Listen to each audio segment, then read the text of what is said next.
Good evening, I'm Kurt Gutgsell. The Jasper tennis program drips with tradition. This year's boys team adding to that tradition. The Wildcats will be making their fourth straight state finals appearance on Friday when they face Jeffersonville in a quarterfinal match at Center Grove. Last Saturday, the Wildcats beat Castle 5-0 to win the semi-state. Jasper coach Scott Yarbrough likes the tennis his team is playing right now. I don't know that our boys could have played any better on Saturday morning. I mean, I think we felt we were pretty confident coming in, but to win 5 matches as quickly as we did in 4 of the spots, and then Daniel Eby finishing the day off with a good third set match. I think all 5 guys are probably playing as well as they could be right now. Logan got off to a little bit of a slow start at 2 singles, but came back to win 6-4, 6-2 against a really good 2-player.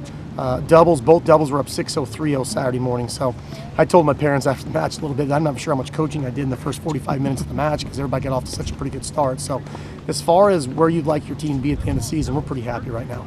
How much has this team come along as the season has progressed? Well, a lot, but we had a couple things in our favor. Weaver and Logan bring us a lot of experience in the singles positions, and that's tough to do because singles, a lot of times you're on an island, you're by yourself, and those 2 young men have provided a nice leadership at the top of our lineup. Weaver's 25-2 and Logan's 24-3.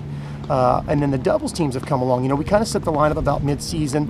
Monosmith and Schmidt have good depth at 2 doubles. And then the one young man, and not to sell out, Kemker and Allen have done a great job too. Very athletic, bring a lot of energy to the game.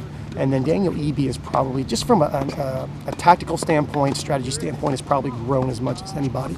So, we take for granted with Weaver and Mott Eyes a little bit and some of the guys that played last year, and they've done a good job, but Eby's really come a long way. Jeffersonville, it's not the first time you run across them. No. How do you think this stacks up? Actually, it'll stack up really well. We lost 3-2 during the season, so you're going to have 5 really good matches. We may have a slight advantage in one singles. Weaver's had a nice history with Hunt at one singles. They probably feel that their strongest point is 3 singles. I think they're 3-player, maybe undefeated at 3. May have 1 loss in there somewhere. But the doubles are both very comparable, and 2 singles would be a very good match, both those young men. So you're looking at a 3-2 match one way or the other. But I think with where we're at playing right now, we feel pretty confident going in. Mark Riley coaches down there, and we've known each other really well. So there's not any secrets between the 2 teams. He knows what we've got, and vice versa. Can't beat going to the state 4 years in a row, right?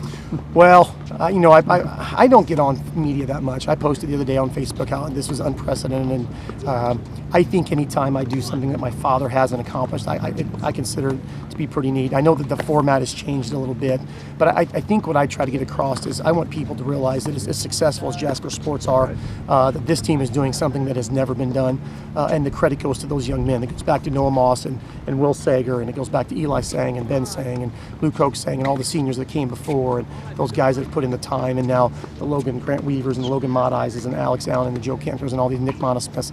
That's a 4-year run that's just pretty unbelievable. And the one thing my father probably taught me is make sure you smell the roses along the way. It's been a fun ride. It really has. We hope it doesn't stop after 4, but these 4 years, Weaver got to set a record. This is a young man. It's 4 years in a row will be playing in the state finals, and Jasper tennis has never had that. We've had a few 3-year guys, but Weaver's going to get a chance to play in his 4th state finals, and it says a lot about the program, but also says a lot about our young men. The Wildcats and the Red Devils late afternoon on Friday up at Center Grove. Stay tuned. We'll have more WJTS-AT news right after this.